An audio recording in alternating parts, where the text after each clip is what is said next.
Morning guys, welcome back sa ating channel Kapitan Moto Vlog. Ngayon ay papunta tayo ng Manila. Chill ride lang tayo ngayon guys. Update ko rin kayo sa status ng kalsada dito guys. Tingnan natin. Palang tayo sa San Fernando guys. Dito yan sa may bagong palengke.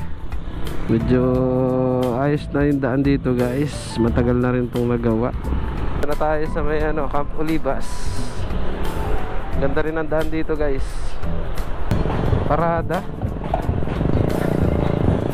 Dito tayo guys sa gate ng Camp Olivas Police Regional Office 3. Tayo Santo Tomas Brigada Eskwela. Kaya pala may mga kasamang DepEd. May convoy pa oh. Ulit guys, ganda talaga ng daan dito. Wala tayo sa Paminalin. Aga naman yung biyahe natin guys. Ayos talaga mag chill ride dahil hindi siya gaano kainit. Huwag lang ulan guys.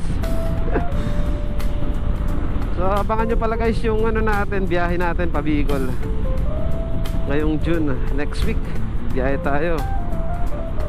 Uwi tayo ng ating probinsya guys. After 3 years para tayo nasa ibang bansa no. Dito lang naman tayo sa Pampanga pero hindi tayo nakakauwi. Dahil na rin yun sa syempre busy ka sa trabaho. Sa mga gusto pala guys na sumabay sa biyahe,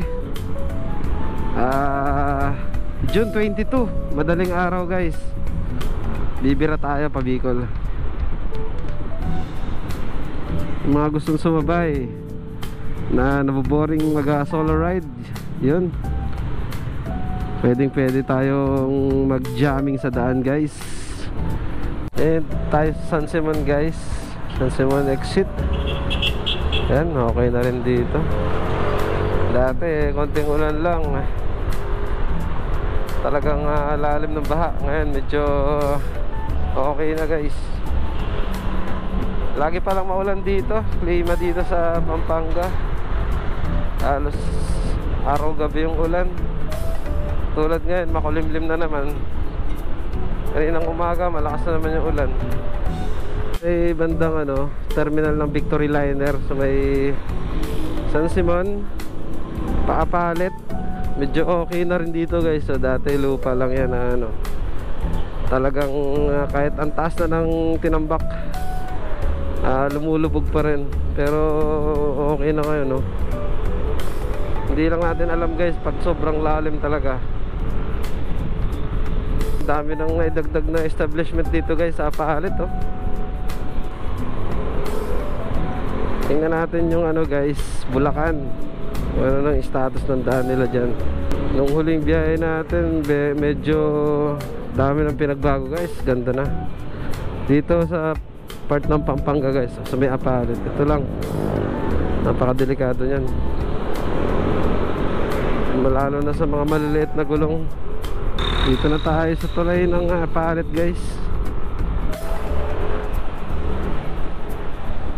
Ayos guys yung yung mga riles na ginagawa dito sa Pampanga. Abot na ng yan guys sa Angeles, Mabalacat. Tara tayo sa Arco, boundary ng Pampanga, Bulacan. Ayan guys makikita nyo yung lubak dito. Dahan-dahan kayo pag malapit na kayo sa Arco. Buti nga dito natakpan nila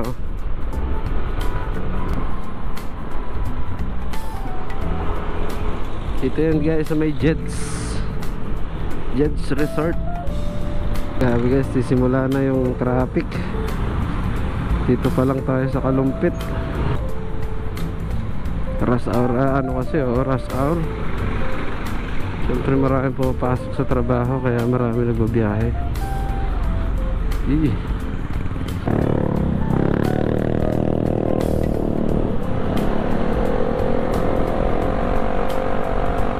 Tao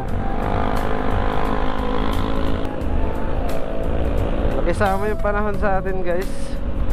Medyo makulimlim. Wag lang tas wag lang talagang uulan. Kasi mababasa tayo, di pa tayo makakapag-video. Ah, ganda ang ginawa nila dyan. Ang magiging ano siya, no? Pasyalan. Mga parts ng riles na ginagawa, yung mga tinatransport nila. Galing pa siguro ng ibang bansa yan guys. Ang ganda ng ginawa nila dito sa Kalumpit. Tinatungan nila ng espalto. Siguro yung mga kalsada na hindi ganoon ka bugbog, yun lang yung ano, nilalagyan nila ng ganto. Pero yung talagang wasak, talagang malalalim na, siguro yun yung mga binabakbak nila. Pero at ganto ayos oh. Sana tumagal tong mga ganto. Solid yung daan dito guys, maganda. So guys oh, binabakbak na naman. Dito na yun, malapit na sa boundary ng Malolos. Dito tayo sa munisipyo ng Malolos.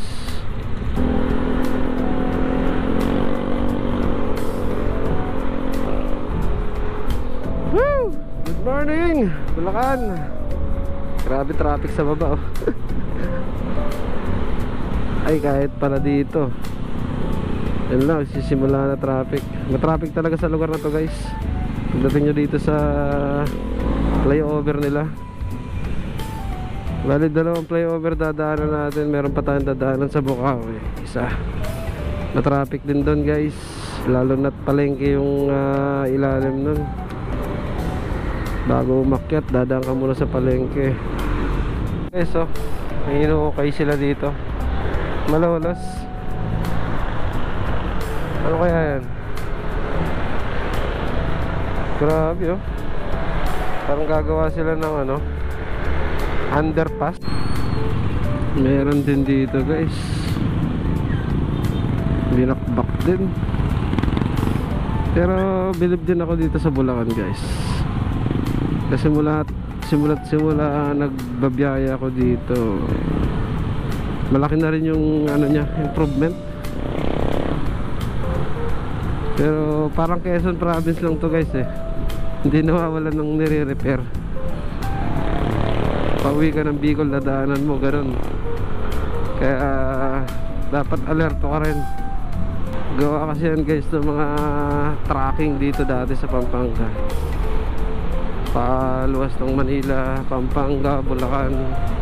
Yung mga truck guys mabibigat, giginto. Dito guys di pa rin naayos yung daan no? Tugtungan pa rin. Ang inayos lang nila yung arko, pinalitan. Ito yung dating arko guys, yung luma. Ayan, tinambak naman sa gilid. Obstruction pa sa daan, dapat tinanggal na rin yan para lumuwang naman. Kasi medyo makipot nga yung daan dito guys, tas lubak pa. Pero mas makipot ata yung dating arko nya, kaya pinalitan nila ng ano. Tsaka luma na, delikado na rin ata, baka bumagsak. Hindi, diretso kayo guys, pa-inlex yan. Nakamalita tayo sa mga baguhan na bumabiyahe ng MacArthur paluwas ng Manila. Yan, kakanan kayo dun sa may ano, refill ba yun? Pati dito guys oh, nice na rin nila sa may paliko. Pag exit mo ng ano, Giginto, may NLEX exit dyan guys eh. Paglabas nyo dito, grabe rin, tagal na rin to guys, di pa nila na ano. Ito na lang ata hindi pa nila naayos. Kasi paglampas mo dito okay na eh. Pero dati ano rin to, isa rin to sa talagang ano, tagtag dito guys. Lagi sa ano, tapat na tong Pure Gold nito, Giginto Bayan. Nakipot din kasi yung daan, tapos may ano pa, parang center island siya, may harang. Pero two lane siya guys ha. Marami kasi, medyo palengke yung lugar eh. Dito tayo sa Balagtas. May kawayan. Heavy traffic nangyari dito.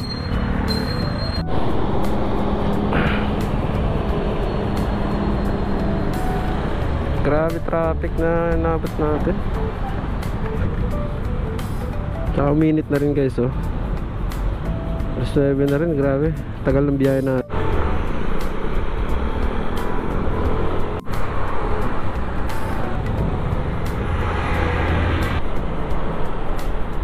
Dito na tayo sa ano guys. May kawayan. Pakalookan na tayo.